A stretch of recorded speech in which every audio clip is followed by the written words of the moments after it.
De acuerdo al artículo 28 constitucional, las prácticas monopólicas están prohibidas en México. Sin embargo, en la vida real, sobre todo en la empresarial, existen en el ramo de las telecomunicaciones o el del pan en caja. Actualmente está vigente la Ley Federal de Competencia Económica, pero desafortunadamente se usa políticamente, ¿no? Como los intereses empresariales pues siguen impidiendo la práctica, ¿no?, de la garantía de competencia y libre concurrencia que estaba establecida en el artículo 28 constitucional. El 10 de mayo se reformó dicha ley, en la que se establecen multas de hasta el 10% de los activos a la empresa que realice prácticas monopólicas, además de que se les pueden imponer de 3 a 10 años de prisión. Permite la posibilidad de sancionar lo que se llama el poder sustancial conjunto, que es cuando varias empresas de común acuerdo operan en un sector realizando colusiones en perjuicio de los consumidores. La Comisión Federal de Competencia, con estas reformas, puede realizar visitas sorpresa, emitir medidas cautelares e incluso será más colegiada. Pero mientras no se reforme el artículo 39 de la Ley de Competencia, se hace efectivo el régimen de prohibición de los monopolios y que se establezcan mecanismos de desmantelamiento de los monopolios, y al final pues esta reforma pues podrá terminar nada más como una mera declaratoria de intenciones. Jesús Velázquez en la cámara, Heriberto Ochoa, Efecto TV. Conversamos con Miguel Flores y con Luis Pérez de Hacha acerca de los monopolios. Y una pregunta que surge, no a mí, a cualquier ciudadano que observa lo que pasa en México, cuando todos los mercados están copados y una empresa de vidrio y una empresa de teléfonos y una empresa de cemento ya acaparó todo el mercado y no permiten que entren competidores, pues mucha gente que quiere entrarle dice, bueno, siempre quedan otros negocios, ¿no? Queda el narcotráfico, queda la venta de armas, queda la trata de personas. ¿No estamos con los monopolios, Miguel, fomentando mercados ilegales? Pues bueno, estamos creando ineficiencias en los mercados, eso sin duda, ¿no? Y bueno, pero la pregunta también es ¿por qué hay tantos monopolios, no? Y básicamente... Me ganaste, justo pensaba preguntarte eso, ¿por qué hay tantos monopolios? Mira, yo creo que la raíz del problema son las barreras de entrada a los mercados, ¿no? Ya mencionaba Luis algunos sectores donde si no puede entrar producto de fuera, pues bueno, pues se va creando poder de mercado interno, ¿no?, en México. Entonces, pero las barreras de entrada pueden ser barreras regulatorias, aranceles, cuotas compensatorias, o pueden ser concesiones, que también mencionaba Luis, ¿no? ¿Por qué nada más hay 2 empresas televisoras en este país? Pues porque nada más hay 2 concesiones, ¿no? ¿Por qué no hay una tercera cadena de televisión? Debería de haber una, ¿no? Déjame hacer la pregunta elemental, ¿por qué? Pues habrá que preguntarle a las autoridades competentes en ese aspecto, pero ¿Qué nosotros dice, como ¿qué dice comisión... uno de los 5 comisionados de yo la digo que se Comisión Federal debe de haber Competencias? concesiones para televisión abierta ya. Y es una posición que ha tenido la Comisión Federal de Competencia desde hace mucho tiempo. ¿Por qué no las hay? Por falta de decisión del Estado, definitivamente, de los órganos. ¿Por qué no hay más concesiones en el ámbito ferrocarrilero? ¿O por qué? Puede ser algo más dedicado todavía. ¿Por qué a ciertas empresas concesionarias se les da en exclusiva la explotación de ciertas vías, en exclusiva la explotación de ciertas vías generales de comunicación? Las vías ferroviarias. Al momento que hay una exclusividad, se genera automáticamente un mercado, vamos a llamarle relevante, pero un mercado secuestrado. La red pública de telefonía. ¿Por qué existe ese poder tan grande por parte de una de las empresas telefónicas?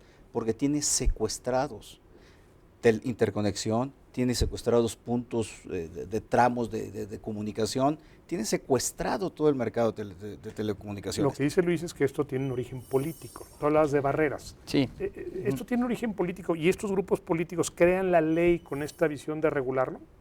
Pues mira, en algunas ocasiones sí vemos que puede haber intervención para crear barreras regulatorias, pero en otros mercados las barreras no son nada más regulatorias, puede también haber estructuras, como tú mencionabas el tema de los refrescos, ¿no? Ahí pues no hay barreras estrictamente regulatorias, pero la conducta de una empresa que creaba exclusividades con las tienditas lograba impedir la entrada de otros competidores a ese mercado. O sea, una parte muy importante son las barreras regulatorias y otras son también las conductas que ejerce un agente económico con poder sustancial de mercado, ¿no? Entonces, o también estas propias barreras pueden crear mucha concentración en un mercado y cuando hay pocos competidores, pues también empieza a surgir esta tentación a ponerse de acuerdo para fijar precios, ¿no?, que es el caso de los que nosotros llamamos carteles, o acuerdos colusivos.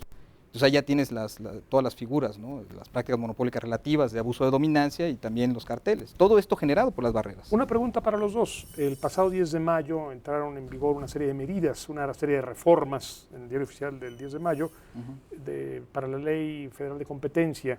¿Qué te parecen estas medidas? Me parecen en una parte muy interesantes, buenas, necesarias.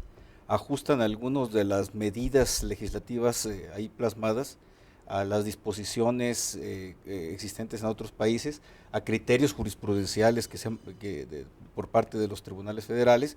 Se han acomodado esas disposiciones básicamente a las necesidades del funcionamiento operativo de la Comisión Federal de Competencia, entonces son importantes.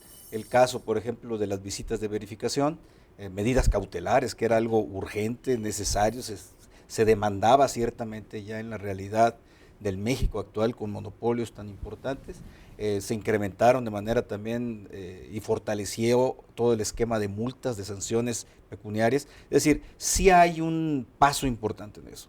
Sin embargo, trae otro pegote legislativo en donde se establece un procedimiento amorfo, ya una reliquia judicial, se trata del juicio ordinario administrativo.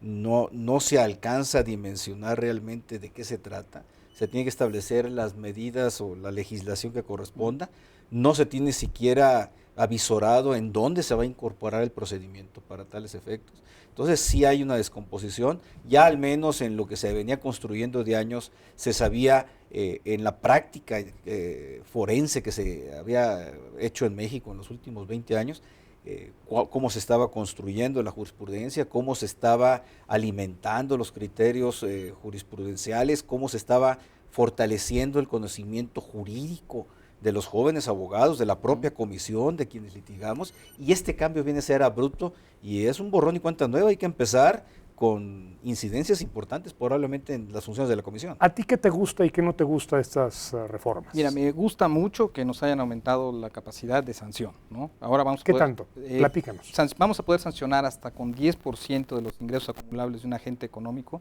estos acuerdos colusivos, los acuerdos donde dos empresas se determinan fijar los precios entre ellas y no competir y engañar al consumidor, hacer como que están compitiendo. ¿De aquí deriva esta multa de $1 billón de $1 billón de pesos que acaban de imponer? No, esa es una multa que se aplicó por abusos de dominancia, donde también hubo un aumento a partir del 11 de mayo, pero ahí es hasta el 8% de los ingresos, ¿no?